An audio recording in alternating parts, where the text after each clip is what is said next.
여러분, 실물 경제가 얼마나 무너지는지는 여러분들도 잘 아실 거예요. 계속 무너지고 있다. 이게 요즘 분석입니다. 반면에 자산 경제는 계속 뜨고 있습니다. 부동산은 폭등하고 있고요. 주식은 3천이 깨졌다고는 하지만 아직도 거품이 있다고 이야기할 정도로 난립니다. 난리예요.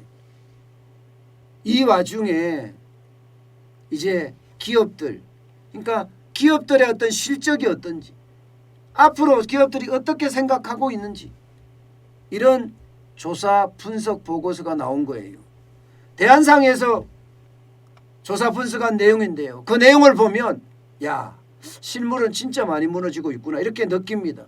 코로나19 때문에 피해를 본 기업은 75.8%다 이렇게 이야기하고요. 그중에 말입니다.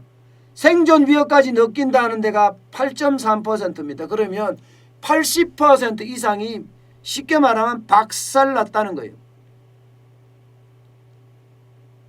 여기에다가 코로나19가 기회라고 이야기하는 기업은 14.6%밖에 안 되고요. 좋은 기회라고 이야기하는 사람들은 1.3%밖에 안 됩니다.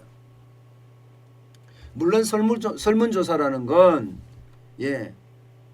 아프면 더 아프다고 이야기할 수 있어요. 더 상황이 나쁘게도 갈 수 있습니다. 이거는 반드시 감안을 해야 돼요. 설문조사라는 것은. 네, SS팡님 감사합니다. 슈퍼챗 감사합니다. 분명히 감안을 해야 됩니다.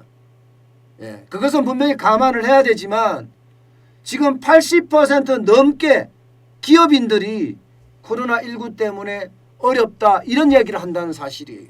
그러면 실물이 그만큼 무너진다는 이야기예요. 한국은행 조사에서도 그렇게 나왔잖아요.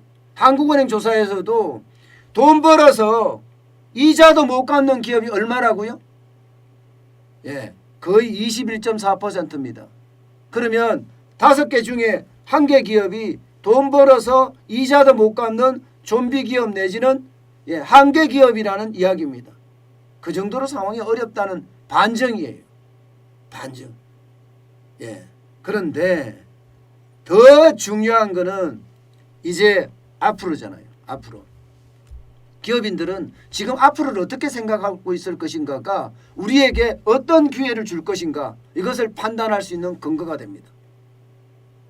기업인들은요. 앞으로 당분간 회복되기는 쉽지 않다. 이게 일반적인 전망이에요. 일반적인 전망. 올해 2분기 이후에 3분기쯤 좋아질 거다. 4분기쯤 좋아질 거다. 2022년에 좋아질 거다. 이렇게 이야기는 하고 있지만 전체적으로 좋아지고 있다는 이야기는 2022년 늦어도 2023년까지는 갈 수 있다는 그런 전망들이 계속 나오고 있습니다. 이거는요. 현장에 있는 사장들이 하는 이야기이기 때문에 우리가 귀담아 들을 필요가 있습니다. 물론 제가 늘 말씀드리지만 더 아픈 소리를 낼 수도 있다는 건 감안해서 봐야 됩니다. 정유 같은 경우는 한 2분기 말이니까 5월, 6월쯤 가면 좋아지지 않겠느냐 그렇게 이야기하고 있고요. 우리나라 내수를 말하는 겁니다. 그 다음에 무선 통신이나 가전이나 건설이나 유통이나 자동차는 3분기 정도에 좀 좋아질 거다. 올 4분기쯤 가야지 이제 항공이나 여행이 좋아질 거다. 이게 이제 왜 이런 분석이 나오나 하면 11월쯤에 집단 면역이 될 거라고 분석을 하고 있거든요. 대한민국이요. 집단 면역이 이루어지면 경제활동도 활성화되고 더 많이 일어날 거 아니에요. 그러면 우리는 다른 나라에 비해서 선진국에 비해서 지금 한 3개월 늦게 집단 접종이 되기 시작하거든요. 그러면 3개월 늦으니까 다른 나라는 좀 좋아졌을 거 아니에요. 거기에 따라간다 그러면 항공 여행은 4분기. 의복이나 사업 서비스.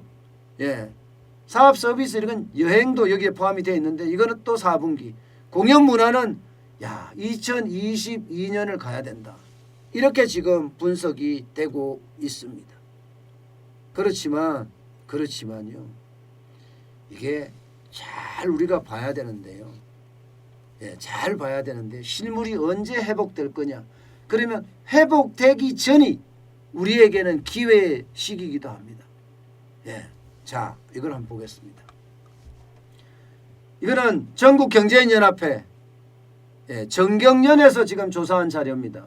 이 내용을 보면요, 올해 상반기에 우리 경제가 회복될 거다. 예, 이것은 없다는 이야기입니다. 올 상반기는. 그러나 내년 상반기에 가면 경제가 코로나 이전으로 회복될 거다가 45.1%입니다. 45.1%.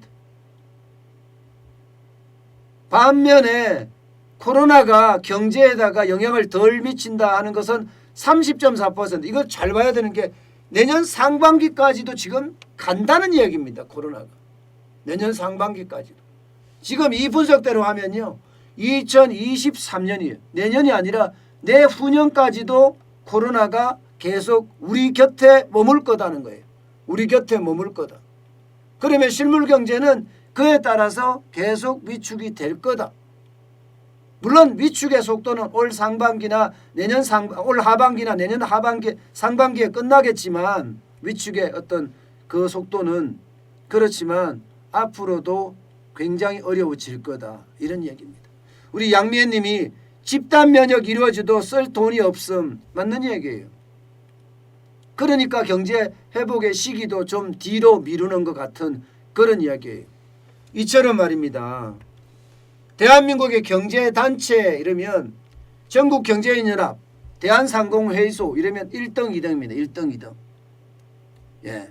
1등, 2등인 아주 대형 경제단체가 경기가 회복될 시기를 올 하반기나 내년 상반기로 보고 있다는 것. 예. 이것은 우리가 귀담아 들어야 합니다. 그만큼 코로나19는 우리 곁에서 쉽게 떠나지 않을 거다. 이것을 반드시 기억해야 합니다. 그래야지 거기에 대한 대비책이 마련이 됩니다. 그렇지 않으면요, 그냥 멍하니 바라볼 뿐이거든요. 자, 우리가 여기서 볼 수 있는 것은요, 분명한 것은 집단 면역이 온다. 또 분명한 것은 언젠가 경제 회복이 된다. 그러면 여러분이나 저나 어떤 준비를 해야 될까요? 이제는 눈을 크게 부릅뜨고요, 기회 요소가 어디 없는지를 찾아봐야 합니다. 그것도 내가 잘하는 분야에서 찾아봐야 돼요. 내가 잘하는 분야. 내가 잘알지도 못하는 분야에서 기회 요소 찾는다는 것은요, 아무리 경기가 좋다고 하더라도 실패할 확률을 높이거든요. 그러나 내가 잘하는 분야에서는 시장에 대한 어느 정도의 지식과 또 미래에 대한 예측까지도 가능하기 때문에 성공 확률을 더 높일 수 있습니다. 여러분들은 그 속에서 기회를 찾기 바라겠습니다. 물론 저도 지금은 굉장히 유심히 보면서 여기에 기회가 없을까 늘 두드리고 있답니다.